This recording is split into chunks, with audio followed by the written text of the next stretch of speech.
இந்திய அணி பாத்தீங்கன்னா அடுத்து ஆகஸ்ட் மாதத்துல ஒரு நாள் தொடர்ல விளையாடுவதாக இருந்தது. இதற்காக இந்திய அணி வங்கதேசம் செல்லும் அப்படின்னுமே அறிவிக்கப்பட்டிருந்த நிலையில அங்கு பதற்றமான சூழ்நிலை நிலவுவதால இந்த தொடரை அடுத்த வருடத்திற்கு ஒத்தி வச்சுட்டாங்க.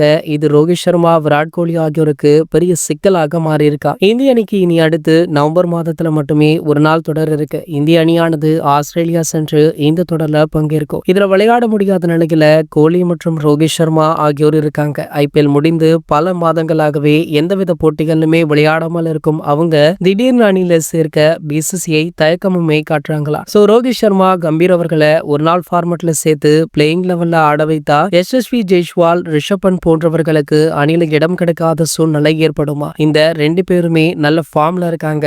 இதனால அவங்கள அவ்வளவு சீக்கிரம் ஓரங்கட்டவே முடியாத நிலை இருக்கு. இதனால ரோஹித் சர்மா மற்றும் கோலியுடைய எதிர்காலம் குறித்து தலைமை பயிற்சியாளர் கௌதம் கம்பீர் அவர்கள் முடிவெடுக்க உள்ளதாக சொல்லப்படுது. அப்படி பார்க்கையில ரோஹித் சர்மா, கோலி அவர்களுக்கு வாய்ப்பு கிடைப்பது சந்தேகம் தான் அப்படின்னுமே சொல்றாங்க. சோ அப்படி ஆஸ்திரேலியாவுடன் இவங்க மோதவுள்ள ஒன்டே போட்டியுடைய 11 அணியை பார்க்க ரசிகர்களுமே ஆர்வமாக இருக்காங்க. இது போன்ற கிரிக்கெட் செய்திகளை பற்றி நீங்க உடனே தெரிஞ்சுக்க நம்மளுடைய சேனலை மறக்காம சப்ஸ்கிரைப் பண்ணிக்கோங்க.